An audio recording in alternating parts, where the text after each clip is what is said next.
সুপ্রিয় দর্শক, নয় দিগন্ত স্পেশাল আয়োজনে আজ আমরা কথা বলছি বিশিষ্ট কূটনীতিক সাকিব আলীর সঙ্গে। আর আপনাকে নয় দিগন্ত বিশেষ আয়োজনে স্বাগতম। আর আমরা আজকে কথা বলবো দক্ষিণ এশিয়ায় জেনজিদের উত্থান এবং তাদের গণসংগ্রামের প্রেক্ষাপট নিয়ে। শ্রীলঙ্কা, বাংলাদেশ এবং নেপাল পরপর আপনার যে জেনজিদের উত্থান হলো, আমরা কি তাহলে দক্ষিণ এশিয়াতে কি আপনার এই জেনজিদের এই উত্থানের বা গণ অভ্যুত্থানের চালনভূমি বলতে পারি না উর্বর ভূমি বলতে পারি? মানে বিষয়টা আসলে কীভাবে দেখছেন? হ্যাঁ, একদিক দিয়ে চিন্তা করলে যদি আপনি চিন্তা করেন আউটকাম, মানে যেটা ফলাফল হলো, তো সেখানে আমি চিন্তা করছিলাম কয়েকদিন আগে যে আরব স্প্রিং, আমরা যে আরব বসন্তের কথা বলি, আরব বসন্তে কয়টা দেশের ছিল? তো আরব বসন্তে ছিল আমার যতদূর মনে পড়ে তিউনিসিয়ার পরই হচ্ছে গিয়ে ইজিপ্ট, হোসনি মোবারকের পতন।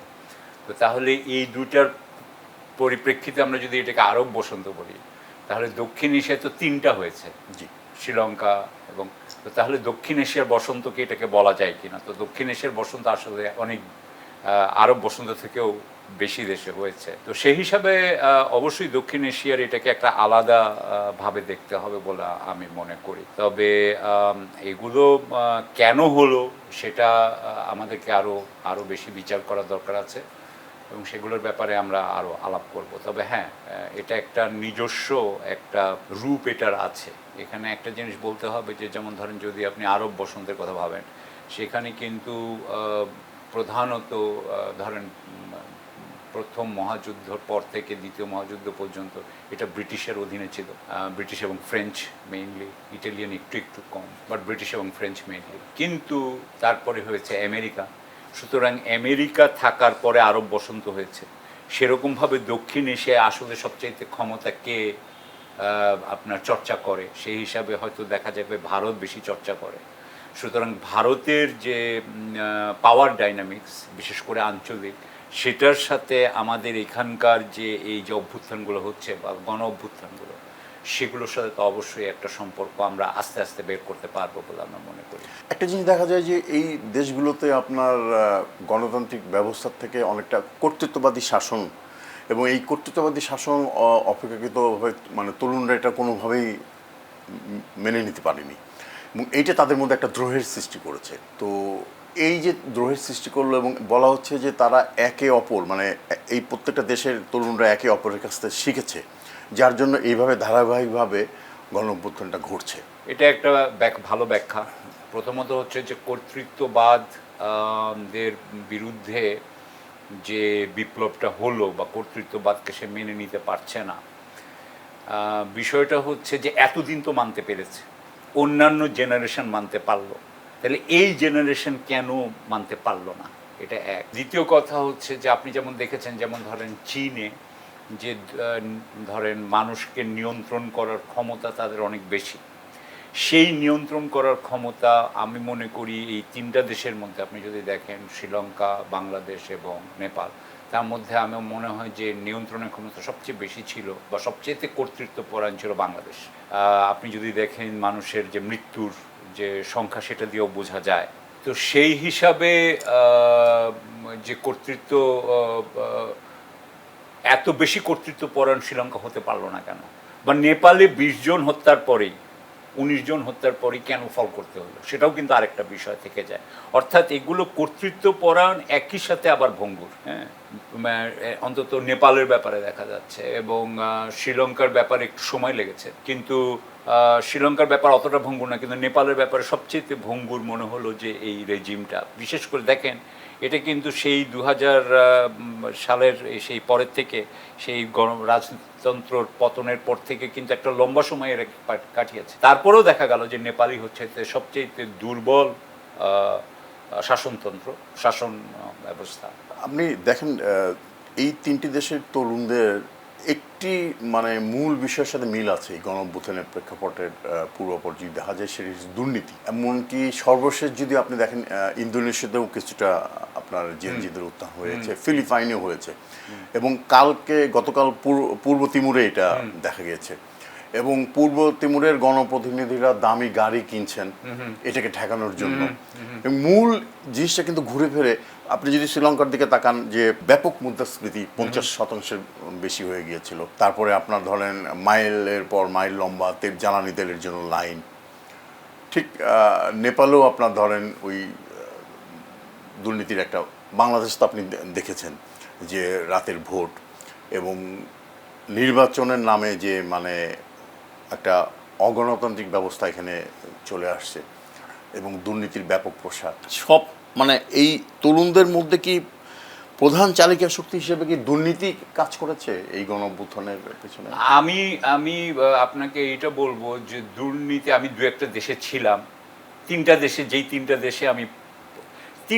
দুর্নীতি আছে। হ্যাঁ, এক এক দেশে কিন্তু দুর্নীতির কিন্তু এক এক ধরনের রূপ কিন্তু এক এক রকম। যেমন ধরেন কথার কথা হচ্ছে যে আপনি আমেরিকাতে যখন দেখবেন, আমেরিকাতে দুর্নীতিটা কিন্তু আপনার তৃণমূল লেভেলে কিন্তু দেখা যায় না, কিন্তু এটা উপরের লেভেলে কিন্তু আছে। এটা সবাই জানে, এখন এটা সবাই জানে। দ্বিতীয় কথা হচ্ছে যে যেমন ধরেন আমি 90-এর দশকে বেইজিং এবং ওয়াশিংটন করেছি। 90-এর দশকে তো আমরা অনলাইনও শুরু হয় নাই, ফলে তখন কিন্তু আমাদের যতটুকু জ্ঞান ছিল বা যতটুকু আমরা বুঝতে পারতাম বা যতটুকু আমাদের আত্মায় এটা ধাক্কা দিত, হ্যাঁ, খবর কাগজের ওই ওই আপনার অ্যানোডাইন যে যে রিপোর্ট, এটা হয়তো আমাদেরকে ওইভাবে ধাক্কা দিত না। কিন্তু এখন কিন্তু অনলাইনের ছবি, যেটা বলে যে one picture spoke more than the 1000 words, সামাজিক যোগাযোগ মাধ্যম, এই যে ছবিগুলো, এই যে তাদের নানান সুবিধাভোগীদের যে নানান ধরনের আপনার এক্সেস, যে অতিরিক্ত যে করছে, তারা দেখাচ্ছে বেশি, তাদের যে দেখানো এক্সিবিশনিজম, এখন কিন্তু আপনি জানেন যে এক্সিবিশনিজম একটা বড় জিনিস। এই যে দেখানো, এই দেখানোর ফলে আগে এক সময় ছিল, আমি জাস্ট একটা কথা মনে আসছে যে এক সময় ছিল, ব্রিটেনে ছিল, যে ব্রিটেনে বাড়িগুলো যতই আপনার ঐশ্বর্যময় হোক, কিন্তু ওই গেটটা ছিল একেবারে প্লেন, যাতে ভিতরে কি হচ্ছে এটা বোঝা না যায়।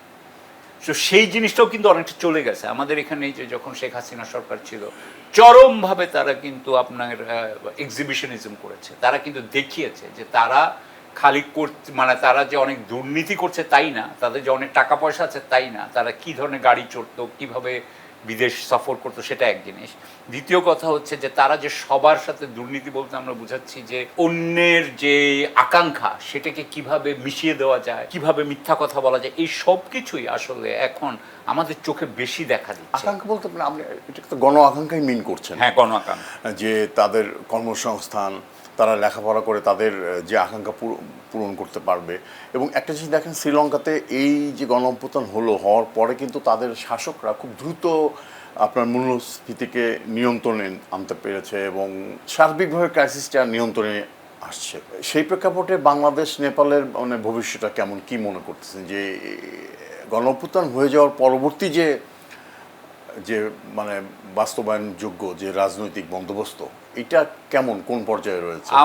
আমার মনে হয় যে আমরা আসলে সত্যিকার অর্থে আমরা সঠিক পথে রওনা দিলাম। গণ অভ্যুত্থান যে তিনটা হয়েছে, তিনটাই কিন্তু আমি মনে করি সঠিক পথ। আমরা দুর্নীতি, আপনি একটু আগেও আমরা দুর্নীতির কথা বলছিলাম, আমার মনে আছে যে শেখ হাসিনার সময় আমি একবার একটা ছোট একটা প্রাইভেট ইয়েতে তখন বলছিলাম যে আমাদের সবচেয়ে বড় সমস্যা কী, এবং সেখানে 10 জনের মতো ব্যক্তি ছিলেন, তার মধ্যে 9 জনই বললেন কিন্তু দুর্নীতি। অর্থাৎ আমরা কিন্তু সেই সময়ও, তখন কিন্তু আমরা ভোটের কথা বলছিলাম না, আমরা দুর্নীতির কথা বলছিলাম।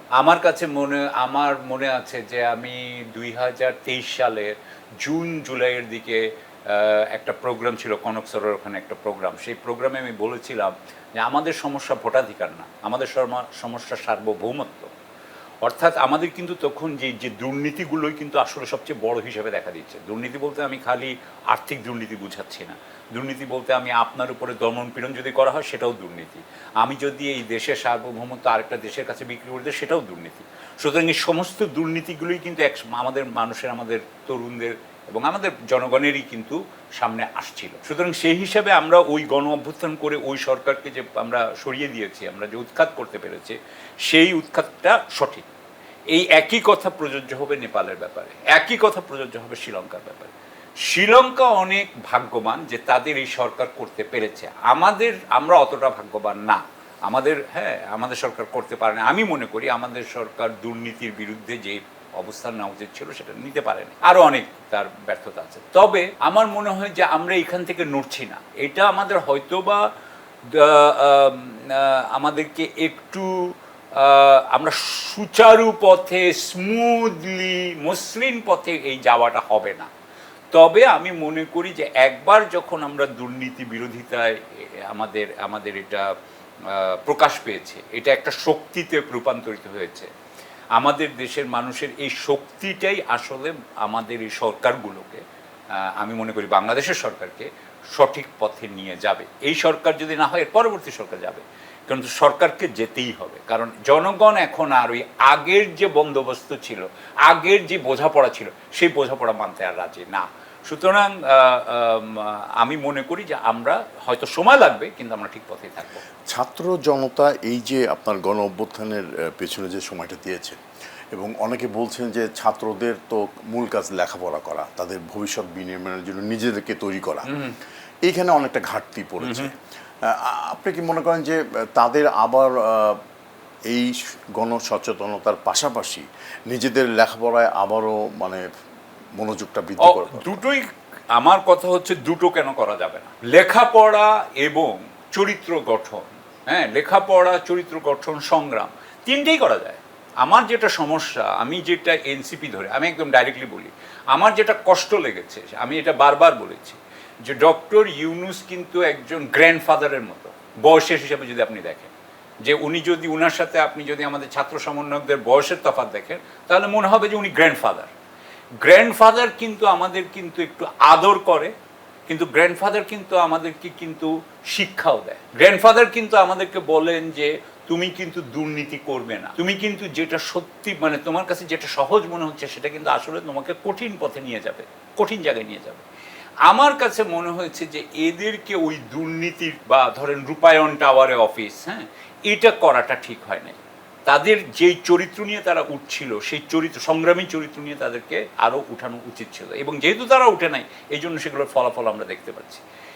আমি কিন্তু ছাত্রদের রাজনীতির বিরোধী নই। আমি মনে করি না যে ছাত্র, এবং আমাদের এই হচ্ছে যে ঢাকা বিশ্ববিদ্যালয় এবং আমাদের ইউনিভার্সিটিগুলো একটা ঐতিহাসিক ভূমিকা পালন করেছে। সেই ঐতিহাসিক ভূমিকাকে আমরা উড়িয়ে দিতে পারবো না। সুতরাং সেই ঐতিহাসিক ভূমিকাকে আমার রাখা দরকার। কিন্তু আমি একটা জিনিসে খুব বিশ্বাস করি, সেটা হচ্ছে ভারসাম্য, ব্যালেন্স। আপনি যদি পৃথিবী দেখেন, বিশ্ব ব্রহ্মাণ্ড দেখেন, ব্যালেন্স ইজ ভেরি ইম্পর্টেন্ট। নানান ধরনের ফোর্স থাকে, ফোর্সগুলো কিন্তু একটা আরেকটাকে সাথে ব্যালেন্স করে। সো আমি মনে করি পড়ালেখা করাটা ঠিক আছে। আমাদের এখানে এই যে আমি যেটা নিয়ে খুব ইয়ে হইতাম, যে আপনার একটা যে শেখ মুজিবুর রহমান সাহেবের সময় উনি যখনই ক্ষমতায় আসলেন, তখন ওই ওই টিচারদের আপনার রাজনীতি অ্যালাউ করতে বলা হলো। তো যখন রাজশাহী, বোধহয় রাজশাহী, ঢাকা, আপনার জাহাঙ্গীরনগর এবং বোধহয় চট্টগ্রাম বিশ্ববিদ্যালয়, চারটা, তো তখন বুয়েটের যে ইয়েরা, টিচাররা, তারাও কিন্তু চলে গেছেন শেখ মুজিবুর রহমান সাহেবের কাছে, যা বলতেছেন যে আমাদেরকেও রাজনীতি করার ইয়ে দেন, অনুমতি দেন, উনাদের এবং কৃষি বিশ্ববিদ্যালয়। আপনি হয়তো জানেন এটা। উনি তখন বলেছেন কিন্তু যে আমি কি এটা ধ্বংস করে দেবো, তোমরা কি চাও যে আমি কৃষি বিশ্ববিদ্যালয় আর বুয়েট ধ্বংস করে দেবো? অর্থাৎ আমি কিন্তু মনে করি ছাত্রদের রাজনীতি থেকে আমাদের টিচারদের রাজনীতি আরো বেশি ভয়ঙ্কর। সুতরাং আমাদের টিচারদের রাজনীতি, এইটা শেষ করার জন্যও ছাত্রদের রাজনীতি দরকার। আমি ছাত্রদের রাজনীতি পার্সে আমি এটার বিরোধী নই। তবে আমি যেটার বিরোধী সেটা হচ্ছে যে লেজুর বৃত্তি করা। আমি যেটার বিরোধী সেটা হচ্ছে গিয়ে সেই প্রপার আপনার দুর্নীতি, যে দুর্নীতিগ্রস্ত হয়ে গেছে, সেটার আমি সেটার বিরোধিতা করি। সেই দুর্নীতিগ্রস্ততা যদি ছাড়তে পারতো, লেজুর বৃত্তি যদি ছাড়তে পারে, তাহলে রাজনীতি, ছাত্রদের রাজনীতি, ছাত্রদের যে এই গণ আকাঙ্ক্ষা, তার রূপায়ণ আমরা দেখতে পেলাম, এবং এইটার যে একটা প্রভাব বাংলাদেশের মানুষে এবং রাজনৈতিক ভাবে, কিংবা ধরেন আমরা সম্প্রতি জাকসু, তার আগে ডাকসু নির্বাচন হয়ে গেল, অনেকে বলছেন যে একটা প্রভাব পড়েছে, এবং সেখানে ইয়াং তরুণ যারা ভোট দিতে পারেনি তাদের সংখ্যা প্রায় 3.5 কোটি থেকে 5 কোটির মতো, একটা চেঞ্জের মতো একটা আবহ সৃষ্টি করছে। এইটা কি আপনার মনে করেন, আপনি কিভাবে দেখছেন যে এটা কি মানে নেক্সট রাজনীতিবিদরা তাদেরকে কি ফলো করতে পারে? আপনার কি মনে হয় এই প্রভাবটা কি ধরনের কাজ করবে, ইতিবাচক কিনা? আমি মনে করি এটা ইতিবাচক। প্রথম কথা হচ্ছে যে আমাদের যেটা ইতিহাস, আমাদের ইতিহাসে যেটা হয়ে গেছে সেটা হচ্ছে যে শেখ মুজিবুর রহমান সাহেব 1949 সালে যখন আওয়ামী লীগ যখন ফর্ম হয় তখন কিন্তু ছাত্রলীগও ফর্ম হয়, এবং শেখ মুজিবুর রহমান সাহেবের কারণে বোধহয় বাংলাদেশে ঢাকা ইউনিভার্সিটির ছাত্র যে রাজনীতি এটা কিন্তু একটা বিরাট ভূমিকা নিয়ে নেয়।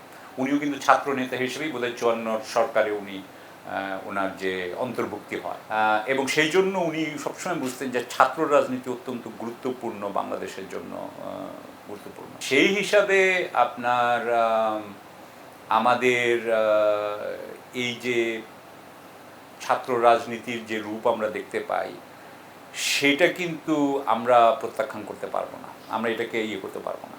এক, দ্বিতীয় কথা হচ্ছে যে বাংলাদেশের যত রাজনৈতিক দল আছে, রাজনৈতিক দল তারাও কিন্তু আসলে আপনাকে ছাত্র রাজনীতি থেকে দূরে সরতে দেয় না।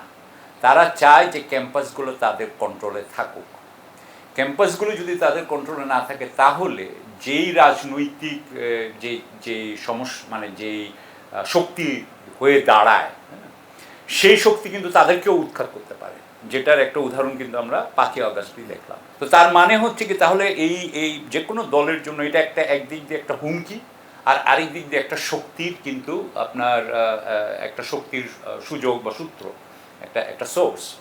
সুতরাং সেই কারণে আমাদের এখানে রাজনীতি থাকবেই বলেই মনে হয়, কারণ আফটার অল রাজনৈতিক দলগুলো কখনোই আমার মনে হয় ঢাকা বিশ্ববিদ্যালয় বা চট্টগ্রাম বিশ্ববিদ্যালয়কে একেবারে খালি রাখবে না। তবে আমি মনে করি যে আমাদের রাজনৈতিক ছাত্রদের এখন একটা যে নতুন আসছে যে আমাদের এতদিন পর্যন্ত কি করেছে রাজনৈতিক দলগুলো তাদেরকে ব্যবহার করে। এখন যদি সত্যিকার অর্থে আমরা যদি দলীয় রাজনীতিটা ইউনিভার্সিটির মধ্যে কম হয় অপেক্ষাকৃত, বরং সেটা যদি রাজনীতি মানে রাজনৈতিক প্রশ্নগুলো যদি তারা চিন্তা করে, অর্থাৎ লেজুর বৃত্তি করি না। ধরেন আমার কথার কথা বলছি, আপনি নিজেও পড়েছেন নিশ্চয়ই যে মার্কস অ্যান্ড এঙ্গেলস তারা তো ইন্টেলেকচুয়ালি অত্যন্ত উঁচু পর্যায়ে তাদের মানে আপনার কগনিশন ছিল, অত্যন্ত উঁচু পর্যায়ে। তারা যে কোনো ছাত্র হিসেবে বেস্ট স্টুডেন্টস হবে। সো আসলে বেস্ট স্টুডেন্টসরা কি রাজনীতি তো করতে পারে, আসলে সব চিন্তাগুলো তাদেরই অনেক কিছু করার কথা। আমি ওই ট্রেডিশনে দেখা যাচ্ছে যে ওইভাবে নিতে পারি কি না, এটা তো একদিনে সম্ভব না। আমি মনে করছি যে এই যে ঢাকা আমরা যেটা দেখলাম ডাকসু নির্বাচন এবং জাকসু নির্বাচনে, এটা একটা বিরাট ধাক্কা দিয়েছে বাংলাদেশের রাজনীতিতে। এটা আপনি দেখতে পাচ্ছেন, আমরাও দেখতে পাচ্ছি। আমরা একটা জিনিস বুঝতে পারছি যে ওই পুরনো দিনের যে দুর্নীতির যে রাজনীতি, চাঁদাবাজি দুর্নীতি, এই দুর্নীতি রাজনীতি আর বোধহয় টিকবে বলে মনে। অন্যরা বলেছেন যে এটা কাউকে আমি লক্ষ্য করে বলছি না, কিন্তু অন্যরা বলেছেন, একজন বলেছেন যে একটা কলোকিয়াল ল্যাঙ্গুয়েজে বলেছেন যে আওয়ামী লীগ বিএনপির রাজনীতিতেই প্রত্যাখ্যান করলাম, মানে ছাত্রদের এরকম একটা যে সো এই যে বুর্জোয়া পলিটিক্স আমাদের যেরকম অবস্থায় ছিল আর কি, হ্যাঁ, যেখানে আপনার দুর্নীতিগ্রস্ততা ছিল, সেটাকেই আমার মনে হয় ছাত্রছাত্রীরা প্রত্যাখ্যান করছে। কিন্তু একটা জিনিস দেখা যাচ্ছে যে আমাদের প্রতিবেশী দেশ ভারত বেশ কিছুদিন ধরে, এবং তাদের আপনি জানেন যে সম্প্রতি তাদের আপনার কম্বাইন্ড কমান্ডার্স কনফারেন্স কলকাতায় হচ্ছে, এবং বলা হচ্ছে যে এই নেপালের পরিস্থিতি, পাকিস্তান এবং বাংলাদেশের সাম্প্রতিক পরিস্থিতি এবং এই ধরনের রাজনৈতিক পরিবর্তনকে তারা দেখছে যে উগ্রপন্থার উত্থান, এবং এটা ভারতের নিরাপত্তার প্রতি হুমকি স্বরূপ তারা বলতে চাচ্ছেন আর কি। এটাকে আপনি কিভাবে দেখেন? না, আমি এটাকে সম্পূর্ণভাবে রিজেক্ট করি, আমি এটাকে প্রত্যাখ্যান করি। আমি একটু কয়েকটা কথা বলি। এক হচ্ছে গিয়ে যে ধর্মীয় কোনো স্পিরিচুয়ালিটি, আধ্যাত্মিকতা, ধর্মীয় কোনো বিষয় যখনই গুরুত্ব পায় দক্ষিণ এশিয়া, বিশেষ করে মুসলিম প্রধান দেশগুলোতে, সাথে সাথে ভারত কিন্তু অত্যন্ত নিজার্ক একটা রিয়াকশন করে এবং তারা আমাদেরকে উগ্রবাদী নাম দিচ্ছে। ধর্ম, আমি বলবো না যে ধর্মের নামে উগ্রবাদ হয় নাই, কিন্তু উনাদের হিন্দুত্বকে উনারা উগ্রবাদ মনে করেন না, কিন্তু হিন্দুত্ববাদী যেটা আছে সে তার মধ্যেও কিন্তু বিরাট উগ্রবাদ আছে। আমি অবশ্যই মনে করি যে আমাদের আল্লাহর সাথে যে সম্পর্ক, সেই সম্পর্ক মানব কল্যাণকর হওয়া উচিত। আমি মনে করি না, আমার কতগুলো ইয়ে আছে যে আমি এক্সক্লুসিভিজমে বিশ্বাস করি না। আমি মনে করি যে সকলেই আল্লাহর বান্দা, আল্লাহর ইয়ে। আমি আরেকটা জিনিস মনে করি যে আমরা যদি আমাদের এক্সিস্টেন্স নিয়ে ভাবি, আমাদের এক্সিস্টেন্স যেটা ইসলামে এটা একটা একটা এক্সপ্লেনেশন, হিন্দুইজমেরও এক্সপ্লেনেশন আছে, ক্রিশ্চিয়ানিটির আছে, নানান জুডাইজমে আছে। কিন্তু বিষয়টা হচ্ছে যে আমার এক্সিস্টেন্সিয়াল যে সিস্টেম, আমার অস্তিত্ববাদ, এটা যদি আমরা না বুঝি তাহলে তো আমি মনে করি যে আমাদের নৈতিকতা বোধই আসে না।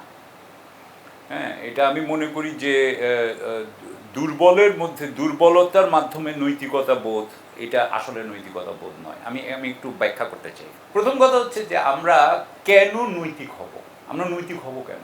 আমি যদি মনে করি যে আমি ধরেন স্ট্রং, আমি যদি শক্তিশালী হই, তাহলে তো আমার নৈতিক হওয়ার কোনো কারণ নাই। আমি যদি পরলোকে বিশ্বাস না করি, পরলোকে যদি আমার না থাকে, বিশ্বাস না থাকে, তাহলে আমি তো চাইবো ইকোনমিক্সের ভাষায় to maximise my pleasure. Maximise my pleasure, সেখানে তো নৈতিকতার কোনো জায়গা নেই। নৈতিকতা হচ্ছে দুর্বলের একটা বর্ম। কিন্তু নৈতিকতা শক্তিশালীরও বর্ম হয় যখন সে বুঝে যে সে যদি নৈতিক না হয় তাহলে কিন্তু পরলোকে তার শাস্তি হবে। এটা কিন্তু হিন্দু ধর্মেও আছে, হ্যাঁ, স্বর্গ এবং নরকের ব্যাপার আছে। সুতরাং কার্মা ওদের ওইভাবে বলে। বাট আমি যেভাবে বলছি, আমরা ইসলামে যেভাবে বলতে চাচ্ছি যে আমাদেরকে কিন্তু পরলোকে এটার জন্য ইয়ে হইতে হয়, আপনাকে দায়ী হইতে হয়। এইটাই হচ্ছে আমাদের নৈতিকতার মেইন ভিত্তি, জবাবদিহিতা। এই ভিত্তিটাকে উগ্রবাদ বলা আমি এটাকে সাপোর্ট করি না। বরং আমি মনে করি যে আমরা যদি সত্যিকার অর্থে আল্লাহ, আমি তো মনে করি আমরা কেউ আল্লাহ বিশ্বাস করি না সত্যি কথা। আল্লাহ যদি সত্যি কথা বিশ্বাস করতাম তাহলে দুর্নীতিও করতে পারতাম না, দুর্নীতি যদি করতে না পারতাম তাহলে ভালো হতো। আমি ওইভাবে দেখি, এবং সেটার জন্য আমি হিন্দু, মুসলমান, বৌদ্ধ, খ্রিস্টান কারো প্রতি কিন্তু কোনো ধরনের অন্যায় আল্লাহ অ্যালাউ করেন না, আমার কথা খুব স্পষ্ট। সুতরাং সেই হিসাবে আমি মনে করি যে উগ্রবাদের কোনো জায়গাই নেই। তারা উগ্রবাদ ব্যবহার করে, এই কথাটা ব্যবহার করে 9/11-এর ইয়েতে ইউজ করার জন্য। তারা এটাকে ব্যবহার করে আন্তর্জাতিক শক্তিকে, বিশেষ করে ওয়েস্টার্ন পশ্চিমা শক্তিকে, বাংলাদেশ, পাকিস্তান এর বিরুদ্ধে ব্যবহার করার জন্য। আমি তাদের বরং আমি মনে করি যে ভারতে যে বিশাল আপনার বৈষম্য তৈরি হয়েছে, মানে আমি বৈষম্য বলতে সম্পদের বৈষম্য বোঝাচ্ছি, আমি মনে করি সেটা হচ্ছে আসল অন্যায়। যেই ধরেন দলিতদেরকে বা অন্যান্য কাস্টকে যদি বছরের পর বছর, জেনারেশনের পর জেনারেশন যদি তাদেরকে ক্ষমতায়ন না করা হয়, আমি মনে করি সেটা হচ্ছে আসল। বিশেষ করে সংখ্যালঘু মুসলমানদের উপর চরম অত্যাচার হচ্ছে। ওয়াকফ সম্পদ, মানে আমি মনে করি তাদের উপরে যে বৈষম্য হচ্ছে, ওয়াকফ তো এটা দেখতে পাচ্ছেন, কিন্তু তাদের উপরে যে বৈষম্য হচ্ছে, তাদেরকে যেভাবে আপনার ব্যবসায়, চাকরিতে যেভাবে আটকানো হয়, তাদেরকে যেভাবে আপনার আবাসনের ক্ষেত্রে আটকানো হয়, তাদেরকে যেভাবে আপনার অনেকে বছরের পর বছর আপনার জেলে রেখে দেওয়া হচ্ছে, পচানো হচ্ছে, এটা তো একটা আমি মনে করি হিন্দু মুসলিম সম্পর্কের ব্যাপারে একটা চরম অন্ধকারতম সময়। ইভেন বাংলায় কথা বললেও সে সেটা করছে, হ্যাঁ সেটা করছে। কিন্তু ভারতের সুপ্রিম কোর্ট কিংবা আপনার বেশ কিছু রাজনৈতিক দল বিজেপিকে সতর্ক করে দিয়েছে যে এই অবস্থা চলতে থাকলে এই জেনজির উত্থান ভারতেও হতে পারে। আপনি কি মনে করেন? আমি সেটা যেহেতু আমি ওটা বলবো এই যে ভারতে আসলে আপনি যদি কর্তৃত্ববাদ যদি কারণ হতো, যদি দুর্নীতি যদি কারণ হতো, তাহলে ভারতে অনেক আগেই এটা হওয়া উচিত ছিল। কিন্তু ভারত কিন্তু একটা ঐক্যবদ্ধ জনগণ নয়। বিশেষ করে তাদের চমৎকার একটা নির্বাচনী ব্যবস্থা আছে, চমৎকার নির্বাচনী ব্যবস্থা আছে, এবং তারপরে তাদের যেটা আছে, তাদের ওখানে বলা হয় কাস্ট পলিটিক্স হয়। অর্থাৎ কাস্ট করে তারা কিন্তু পুরো জনগণকে বিভাজিত করে ফেলেছে, ভাগ করে ফেলেছে। এখন এই যে ভাগ, এই যে বিভাজন ওদের মধ্যে যেটা আছে, হিন্দু মুসলমান, হিন্দুদের মধ্যে 10 রকম ভাগ, এইটা কি ছাপিয়ে জেনজি কি আসলে একটা ঐক্যবদ্ধভাবে দাঁড়াতে পারবে কি না, সেটার কিন্তু একটা সন্দেহ রয়ে যায়। এটা একটা বিশাল দেশ তো। যেমন ধরেন এর আগে কিন্তু ইয়েতে হয়েছে আপনার কথার কথা বিচ্ছিন্নতাবাদী হয়েছে, সেটা তো একদিক দিয়ে আপনার অর্থনৈতিক কারণে হয়েছে। আপনি দেখেছেন মাওয়িস্ট হয়েছে, কিন্তু সেখানে কিন্তু আপনার মিডল ক্লাস কখনো জয়েন করে নাই। এখন মিডল ক্লাস যদি জয়েন করে 2021 সালে মিয়ানমারে যেরকম মিডল ক্লাস জয়েন করার পরেই কিন্তু সামরিক জান্তার অবস্থা খারাপ হয়েছে, সেরকম ভারতে হতে পারে, তবে ভারতে হওয়াটা কঠিন। ভারতে আবার আরও দুটো জিনিস আছে, একটা হচ্ছে সাউথ এবং নর্থ ডিভাইড আছে। সো সাউথ এবং নর্থ, এবং সাউথ তো মোটামুটি কম্পারেটিভলি তুলনামূলকভাবে ভালো করছে, সুতরাং হয়তো এটা সাউথে হয়তো হবে কি হবে না সেটা আরেকটা বিষয়।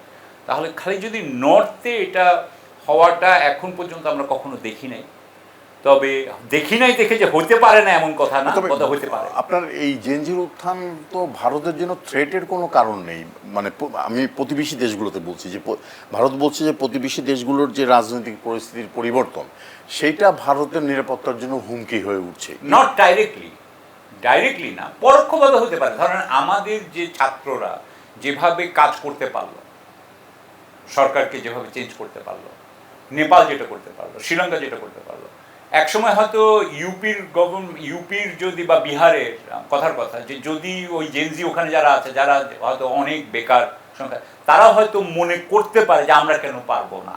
সুতরাং ওইভাবে তারা ইন্সপায়ার্ড হইতে পারে, কিন্তু ডাইরেক্ট এটার কোনো এফেক্টে আমরা তো, আমাদের কোনো ওখানে ইয়ে নাই। সার্বিকভাবে আপনি এই জেনজি উত্থানের পর ভবিষ্যৎ রাজনীতি বা বাংলাদেশের ভবিষ্যৎ আপনি কেমন দেখেন? আমি প্রথম কথা হচ্ছে যে আমি যেটা ইয়ে হয় যে অনেক আগে থেকে ফিউচারিস্টরা বলতেছিল কিন্তু যে এই সময় একটা চেঞ্জ আসার কথা। আমাদের গত কিন্তু ফার্স্ট ওয়ার্ল্ড ওয়ার কিন্তু এইরকম সময় হয়েছে গত 100 বছর আগে। 100 বছর পরে এরকম একটা সময় আসার কথা। প্রতি 80 বছরে নানান ধরনের ইয়ে আছে, আপনি জানেন এগুলো, তত্ত্ব আছে যে 80 বছর পর পর একটা বিরাট আপনার ইয়ে হয়, পরিবর্তন হয়। সুতরাং সেই হিসেবে, এবং আপনি জানেন যে গত 80 বছর আমাদের বিশাল প্রযুক্তির ব্যাপারে বিশাল আপনার ইয়ে হয়েছে, অগ্রগতি হয়েছে, উন্নতি হয়েছে। এখন আমরা একটা গ্লোবালাইজড ভিলেজ হয়ে গেছি। সো আমাদের এখন সবাই সবারটা জানে, সবাই অনেক বেশি আপনার যেহেতু সবাই জ্ঞান বেশি হয়েছে, সবাই যেহেতু অবগত বেশি। আমরা আগে কি বলতাম যে অবগত হইলেই কিন্তু আপনার নতুন পথ বের করা সম্ভব। সুতরাং আমি সেই হিসাবে মনে করি যে আমরা কিন্তু আসলে একটা খুবই বড় একটা পরিবর্তনের দিকে যাচ্ছি। এই বড় পরিবর্তন কীরকম? বড় পরিবর্তন হচ্ছে, একদিকে হচ্ছে কি আপনি যদি প্রযুক্তিগতভাবে দেখেন তাহলে এআই মানে ইন্ডাস্ট্রিয়াল থেকে আমরা কিন্তু নলেজ ইকোনমির দিকে যাচ্ছি। ইন্ডাস্ট্রিয়াল ইকোনমি আর সম্ভব না। এইখানে কিন্তু একটা কনফ্লিক্ট রয়ে গেছে, একটা কনফ্লিক্ট হবে। দ্বিতীয় কথা হচ্ছে পলিটিক্যালি কিন্তু গত 500 বছর ধরে শ্বেতাঙ্গদের একেবারে একচ্ছত্র আধিপত্য কিন্তু চলছে। গত 500 বছরে তারা বেসিক্যালি কোনো যুদ্ধে হারে নাই। আমি পোর্ট আর্থার বাদ দিচ্ছি, জাপান, রাশিয়া, ওইটা যদি ওইটা চিন্তা করেন তাহলে কিন্তু এখন 500 বছর এই যে চায়না এবং ইউএস, এটা কিন্তু এই যে rise of the east Asia, এটা কিন্তু 500 বছর পরে কিন্তু আরেকটা কনফ্লিক্ট হতে যাচ্ছে। সো দুটো কনফ্লিক্ট। 3 নম্বর কনফ্লিক্ট বলবো মেটেরিয়ালিজম ভার্সেস স্পিরিচুয়ালিটি। এটা কিন্তু হোল পৃথিবীতেই কিন্তু হচ্ছে, এবং এইটারই একটা পার্ট আমি মনে করি এই দুর্নীতি বিরোধী এই যে মানুষের মধ্যে, জেনজির মধ্যে, যে এটাও কিন্তু এটার একটা পার্ট। হ্যাঁ, এটা একটা সাব ইয়ে আর কি, স্ট্রাটা। তাহলে এটা আরেকটা। ফোর্থ আমাদের যেটা হচ্ছে যে সেটা হচ্ছে যে এই যে ইয়ে হওয়ার ফলে, আপনার নলেজ ইকোনমি হওয়ার ফলে, বা নলেজ আমরা যে সবাই গ্লোবালাইজ হওয়ার ফলে যেটা হচ্ছে যে আগের যেইভাবে তৃতীয় বিশ্বে এই আপনার কলোনিয়াল সিস্টেমের পর থেকে 47-এর পর থেকে 60s-এর ধরেন মিড 70s-এর মধ্যে তো সব আপনার তৃতীয় বিশ্বের দেশগুলো স্বাধীন হয়ে গেল। এই সময় পর্যন্ত ধরেন 2020 পর্যন্ত, 2020-25 পর্যন্ত এরকমই কিন্তু একটা ঔপনিবেশিক উত্তর একটা শাসন ব্যবস্থা চলেছে। হ্যাঁ, সেখানে জবাবদিহিতা কম ছিল, হ্যাঁ, সেখানে স্বচ্ছতা কম ছিল। এইটারও কিন্তু পতন হইতেই হবে, কারণ আপনি আপনার যে প্রযুক্তি, সেই প্রযুক্তি যদি স্বচ্ছ হয় তাহলে আপনি পলিটিক্স কিন্তু অস্বচ্ছ করে চলতে পারবেন না। এবং আপনি দেখেন যে জাপানে অলরেডি এআই রাজনীতিবিদ, এবং কোন কোম্পানিতে এআই ব্যবস্থাপকও নিযুক্ত করা রাইট।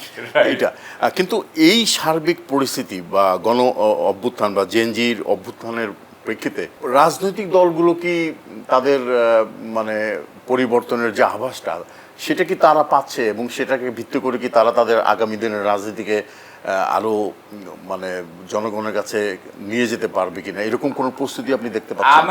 আমার মনে হয় যে সবচেয়ে বোধহয় পৃথিবীতে মানুষের জন্য সবচেয়ে কঠিন বিষয় হচ্ছে নিজেকে চেঞ্জ করা, নিজেকে পরিবর্তন করার থেকে কঠিন কিছু নাই আসলে। যখন আপনার দেখা যায় যে আমরা যদি ইতিহাসের দিকেই তাকাই, সাধারণত যখন আপনার বাস্তবতার পরিবর্তন হয়, সাধারণত কিন্তু রাজনৈতিক দলগুলো কিন্তু এটা অ্যাডাপ্ট করতে পারে না। আপনি দেখবেন যে যে এগুলো সাধারণত পড়ে যায়, উইক পার্টি পড়ে গেছে। হ্যাঁ, আপনার আগের যে সমস্ত পার্টি, যেমন ধরেন উদাহরণ দিচ্ছি আমি, ইটালিতে আপনার সে মনে আছে 70s-এর 80s-এর যে পার্টিগুলো ছিল তারা কিন্তু একটাও নাই।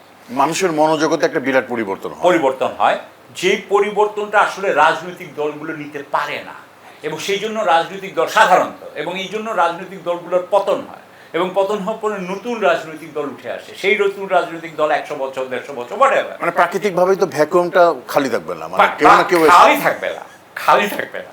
সুতরাং নতুন দল, আমি এখনো বাংলাদেশেও আমি যেটা দেখতে পাচ্ছি যে আমি যে দলগুলোকে ব্যাপারে, যেমন ধরুন কথার কথা, যদি আমরা বুর্জোয়া পার্টি, সবচেয়ে বড় লার্জেস্ট বুর্জোয়া পার্টির কথা যদি বলি, আমার তো মনে হয় BNP is having trouble adapting itself. হ্যাঁ, এরা কিন্তু নিজেকে খাপ খাওয়াতে কিন্তু প্রবলেম হচ্ছে।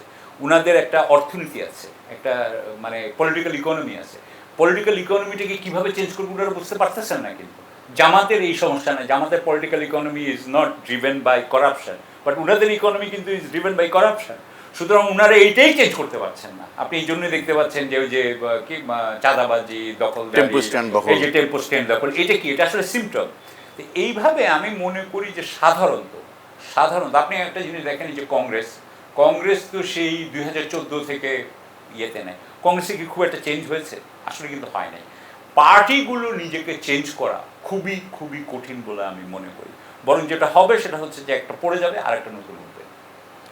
এটা হচ্ছে আমার ব্যক্তিগত। হ্যাঁ, তবে তার মানে কি কখনোই করতে পারবে না? হ্যাঁ, করতে পারবে, হয়তোবা সম্ভব। যেমন ধরেন কংগ্রেস সেই 1880 থেকে, যদি আমি রাফলি বলি, 1880 থেকে শুরু হয়েছে, এখনও তো তারা 25% বা 20% কিন্তু তারা এখনো ভোট পাচ্ছে। সুতরাং তারা কি সামহাও কিছুটা অ্যাডাপ্ট করে না, কিছুটা অ্যাডাপ্ট হয়তো না। কিন্তু বাংলাদেশে যখন বহুদলীয় গণতন্ত্র ছিল না, বাংলাদেশে যখন মানে আপনি দেখেন যে শহীদ রাষ্ট্রপতি জিয়াউর রহমান, উনি তো বহুদলীয় গণতন্ত্র ফিরিয়ে এনেছেন এবং একটা রাজনৈতিক ধারা তৈরি করেছেন দেশ গঠনের জন্য। এইটা তো বিএনপি এখনো অনুসরণ করতে পারে। বিএনপি কি মানে সেই এটা পারে না? মানে এই ব্যর্থতা কেন? মানে এই ব্যর্থতার কারণ হচ্ছে আমি যেভাবে বুঝি সেটা হচ্ছে কি যে জিয়াউর রহমান সাহেব কিন্তু উনি কিন্তু এসেছেন হচ্ছে গিয়ে সেনাবাহিনীর ব্যাকগ্রাউন্ড থেকে, পাকিস্তান সেনাবাহিনীর অফিসার ছিলেন। এবং আমার তো মনে হয় যে মানে রাজনীতির ইতিহাসে এটা মনে হয় নেই যে একজন সেনাবাহিনীর লোক এসে গণতান্ত্রিক শাসন ব্যবস্থার দিকে দেশকে নিয়ে যাওয়া ঘোষণা হয়। আপনি কি মনে করেন এরকম আর শুনেছেন কোথাও? আমি চিন্তা করতেছি যে কোরিয়াতে পাক চুংহি তো মারা গেল, কিন্তু পাক চুংহি মারা যাওয়ার পরে বোধহয় চুন্দু হোয়ানের সময় কিন্তু ওরা বোধহয় শুরু করলো, যদিও কিন্তু চুন্দু হোয়ানের পরে বোধহয় আমার যত মনে হয় রতে উ সে একবার হয়েছিল 88-এর পর থেকে, তারপরে সিভিলিয়ান শুরু হয়। সুতরাং ইন এ ওয়ে রতে উ শুরু করেছে, এরকম মানে সাউথ কোরিয়াতে এরকম একটা আছে যে একটা ধারা আছে। তো আমার যেখানে আমি ছিলাম, যে জিয়াউর রহমান সাহেব যেটা চেষ্টা করছিলেন সেটা হচ্ছে গিয়ে শিক্ষিত মানুষের রাজনীতি, কিন্তু গ্রামীণ জনগোষ্ঠীকে ব্যাপকভাবে উৎপাদনের সাথে যুক্ত করা। কিন্তু সেখানে ওনার, আপনার মনে আছে হিজবুল বাহার বলে একটা জাহাজের কথা, সেই জাহাজে যখন যায় উনি কিন্তু তখন ওখানে কিন্তু বেশ যারা ভালো ছাত্রছাত্রী তাদেরকে উনি নিয়ে যাচ্ছিলেন। তেমন উনি কিন্তু ছাত্র রাজনীতিকে অন্যভাবে দেখছিলেন। বাংলাদেশের ভবিষ্যৎ অর্থাৎ বাংলাদেশে যারা শ্রেষ্ঠ ছাত্রছাত্রী হবে তারা রাজনীতিও করবে, রাজনীতি বুঝবে। হ্যাঁ, ওটা দলীয় রাজনীতি হয়তো হবে না, লেজুর বৃত্তির রাজনীতি অবশ্যই হবে না। উনার কিন্তু অন্য ধরনের ভিশন ছিল। কিন্তু আমি মনে করি যেটা উনার যাওয়ার পরের থেকে, উনি চলে যাওয়ার পরের থেকে, আমি মনে করি না যে উনার পরবর্তী নেতৃত্ব ওই ভিশনটা মেনটেন করেছে। তারা, আমি বলবো যেটা হয়েছে সেটা হচ্ছে যে অনেকটা আওয়ামী লীগের যেই ইয়েটা ছিল, রাজনীতি ম্যানিপুলেশন, রাজনীতির যেই ফ্রেমওয়ার্কটা ছিল বা মডেলটা ছিল, ওনারা ওই মডেলটাই নিয়েছে। এর ফলে তো রাজনৈতিক দুর্বৃত্তায়ন তো একটা গ্রাস করেছে। এক্স্যাক্টলি, কারণ আপনি জানেন যে যেই আমি এটাকে বলি আর কি rural mobile class, upwardly mobile class, যেটা আওয়ামী লীগের যারা ইয়ে ছিল, আপনার মেইন শক্তি ছিল, তাদেরই একটা অংশ যেটা আওয়ামী লীগকে পছন্দ করেনি, সেটাই কিন্তু বিএনপিতে এসে গেছে। এবং বিএনপিতে আসার ফলে কিন্তু ওদের বেসিক্যালি আপনি দেখবেন যে তাদের কিন্তু mode of operation, mode of work কিন্তু একই রকম হয়ে গেছে, যেটা জিয়াউর রহমান সাহেবের সময় ছিল না। কিন্তু জিয়াউর রহমান সাহেবের সময় আপনি তখন মনে আছে আপনার যে ওই আব্দুল সত্তার সাহেব দেখতেন প্রশাসন, শাহ আজিজ সাহেব বোধহয় দেখতেন পলিটিক্স, বদরুদ্দোজা সাহেব দেখতেন বোধহয় লেজিসলেচার, এরকম এরকম মানে এগুলো কিন্তু আওয়ামী লীগে কখনো আমি দেখি নাই। হ্যাঁ, এগুলো এইভাবে ছিল না। এমনি আমাদের এই আমরা দক্ষিণ এশিয়ায় গণঅভ্যুত্থান নিয়ে কথা বললাম, ছাত্র জনতার। আজকে সকালে আমি সিএনএন দেখতেছিলাম, সেখানে আমি দেখলাম যে এই চার্লি কার্কের হত্যাকাণ্ডের পরে সাবেক রাষ্ট্রপতি প্রেসিডেন্ট বারাক ওবামা তিনি বলেছেন যে সত্যি যুক্তরাষ্ট্রের জন্য রাজনৈতিক সংকট ধেয়ে আসছে। উন্নত দেশেও কিন্তু এটা হচ্ছে, আপনি কিভাবে দেখেন? হ্যাঁ, উন্নত দেশে যেমন আমার মনে আছে যে আমি বেইজিং থেকে ইয়েতে যাচ্ছি 97 সাল আমি যাচ্ছিলাম। আবার আমার ইয়ে ছিল from Beijing to San Francisco. আমার পাশে যে ভদ্রলোক বসেছিলেন তিনি বলতেছিলেন, তিনি একজন ইয়ে আর কি প্রফেশনাল পেশাজীবী, তিনি আমাকে বলতেছেন 97 সালে যে আমাদের তো ডেমোক্রেসি নেই। মানে উনি বলতেছেন যুক্তরাষ্ট্রে গণতন্ত্র নাই। উনি আমাকে বলছেন যে আমরা তো আসলে ডুওপলি, মানে দুই দলের। না, এটা যদি 97 সালে হয়ে থাকে তাহলে তো প্রেসিডেন্ট ট্রাম্পের আমলে তো উনি এখন আদালতের কোনো কথাই ভুক্তি করছেন না। এবং বলা হচ্ছে যে আপনার ডেমোক্র্যাটরা যদি আবার এসে গণতন্ত্রকে উদ্ধার না করে তাহলে রিপাবলিকানদের হাতে গণতন্ত্র আর থাকবে না। আমি যেটা বলতে চাচ্ছি যে মানে আমাদের এই তৃতীয় বিশ্বের এই দেশগুলোতে থেকে শুরু করে উন্নত দেশে সারা পৃথিবীতে একটা অ্যানার্কি চলছে। এটা থেকে উত্তরণের জন্য ছাত্র জনতার যে বিপ্লব, সেটা কি কোনো পথ দেখাতে পারে কিনা? আমি মনে করি অবশ্যই ছাত্র জনতা দেখাতে পারে। আমেরিকাতেও যেই ইয়েগুলো হচ্ছে, আপনার যে চেঞ্জগুলো হচ্ছে, আমি একটা উদাহরণ দিয়ে খালি যে গাজাতে যেটা হলো, গাজার ব্যাপারে ওখানকার ইয়াং যে পপুলেশন তারা যেভাবে রিয়্যাক্ট করেছে, তা আমাদের আগের বয়স্করা কিন্তু অন্য জেনারেশন কিন্তু সেভাবে রিয়্যাক্ট করেনি। এই জেনারেশন, যে জেনজি জেনারেশন, তারা স্পিরিচুয়ালি যতটা আপনার অ্যাডভান্স, তারা যত স্পিরিচুয়াল, হ্যাঁ, তারা কিন্তু মেটেরিয়ালিজমের বিরুদ্ধে গিয়েছে। তারা কিন্তু দেখবেন যে তারা কিন্তু জিনিসপত্র কেনার থেকে তারা কিন্তু ট্রাভেল করতে পছন্দ করে বেশি, সেভাবেই দেখা হচ্ছে তাদের। সুতরাং আমি মনে করছি যে তারা কিন্তু একটা ভিন্ন জগতের এনে দেয়। কিছুক্ষণ আগে আমরা বলছিলাম না যে এখন ভিন্ন ভিন্ন কনফ্লিক্ট দেখা দিচ্ছে। মেইন কনফ্লিক্ট ওয়েস্টের সাথে আমাদের মেইন কনফ্লিক্ট, আরেকটা মানে এরকম কনফ্লিক্ট মেটেরিয়ালিজমের বিরুদ্ধে যদি আপনি যান, আপনি দেখেন এনভায়রনমেন্ট অ্যান্ড ক্যাপিটালিজম। আপনি যদি এনভায়রনমেন্ট রাখতে চান, ক্যাপিটালিজম রাখতে পারবেন। এটা কিন্তু এখন মোটামুটি ভাবে একই সাথে প্রকৃতি পরিবেশকে রক্ষা করতে চাবো, হ্যাঁ, আবার একই সাথে আমি ভোগবাদী সমাজ হব, এটা সম্ভব না। এটা সম্ভব না। সুতরাং এই যে ফল্ট লাইনগুলা, এই ফল্ট লাইনগুলার কারণে আমি মনে করি বিশাল আমাদের চেঞ্জ আসছে। আমি এটাও মনে করি যে আলটিমেটলি আগামী 20 বছর পরে আপনি পুঁজিবাদী অবস্থা দেখতে পাবেন না, ব্যবস্থা থাকবে না। কারণ এই পুঁজিবাদী ব্যবস্থা থাকলে এনভায়রনমেন্ট বাঁচে না। এনভায়রনমেন্টকে তো আপনি irreplaceable, you can't replace this environment. So সেই হিসাবে আমি মনে করি যে আপনার আমরা কিন্তু ইদানিং দেখছি আইসবার্গের সবচেয়ে যে বড় বরফ খণ্ড, হ্যাঁ, উষ্ণতা বেড়ে যাওয়ার কারণে সেটা ভাঙছে। সুতরাং ওই রকম ভাবে আপনি যদি মনে করেন যে আইস খণ্ড সবচেয়ে বড়টা যেরকম ভেঙে যাচ্ছে, আপনার যুক্তরাষ্ট্রও ভেঙে পড়ছে আসলে। হ্যাঁ, সেটা একদিক দিয়ে আপনার মেটাফরিক্যাল।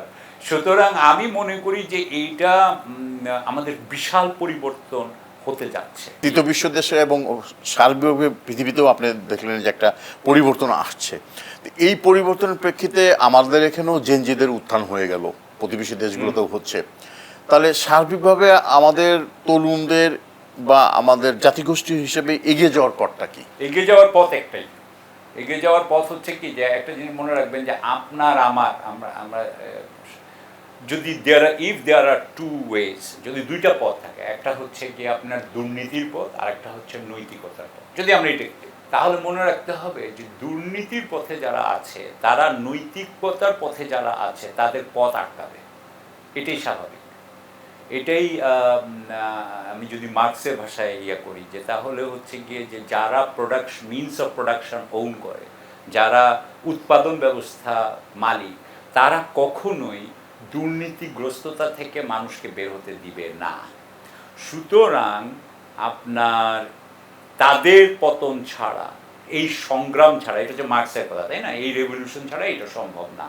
আপনি দেখেন আমাদের কিন্তু 80 সাল রাফলি অ্যাবাউট 80 সাল, রোনাল্ড রিগান এবং মার্গারেট থ্যাচার, সেই সময় থেকে কিন্তু আপনার এই প্রাচুর্যের যুদ্ধ, প্রাচুর্যের জয় শুরু হয়েছে, বড়লোকের জয়, ধনীদের জয়, গরিবের দমন পীড়ন এবং ধনীর যে আপনার বিজয়, এবং এর পাশাপাশি সম্পদের লুণ্ঠন, এবং এটা এমন পর্যায়ে এখন চলে গেছে যে এটা আর মানা যাচ্ছে না। সুতরাং এই অবস্থায় সংগ্রাম ছাড়া কোনো পথ নাই। এবং একটা জিনিস মনে রাখতে হবে, যে সেই সময় আমি একটু অ্যান্টোনিও গ্রামসিকেও আনতে চাই, যে এই সময় এই যুদ্ধগুলো যেটা হয়, মনে রাখতে হবে যে আমাদের দেশে পৃথিবীর সব জায়গায়, অ্যান্টোনিও গ্রামসি তো এটা ওয়েস্টার্ন ইউরোপ নিয়ে বলেছেন, সেটা হচ্ছে গিয়ে যে এই যে অলিগার্করা যারা সব কিছু ওন করে, যারা মিনস অফ প্রোডাকশন ওন করে, তারা কিন্তু খালি কোয়ারশন দিয়ে, তারা কিন্তু খালি ফোর্স দিয়ে এটা আপনার আধিপত্য বিস্তার করে না। তাদের আধিপত্য বিস্তার করাতে কিন্তু তাদের মিডিয়া কাজ করে, তাদের রিলিজিয়ান কাজ করে, তাদের এডুকেশন কাজ করে। সুতরাং এই যে সাংবাদিক, শিক্ষক এবং ধর্মযাজক বা ধর্মপ্রচারক, তাদেরকেও কিন্তু তারা কোঅপ্ট করে। সুতরাং এটা কিন্তু আমরা এখনও দেখতে পাচ্ছি, এটা চলছে। সুতরাং সেই যুদ্ধটা, সংগ্রামটা খালি যে আপনার রাস্তায় তা না, এই সংগ্রামটা কিন্তু আপনার এই কালচারের ব্যাপারে, এডুকেশনের বিরুদ্ধে এবং ধর্মের একটা ইন্টারপ্রিটেশনের বিরুদ্ধে। আপনাকে অনেক ধন্যবাদ।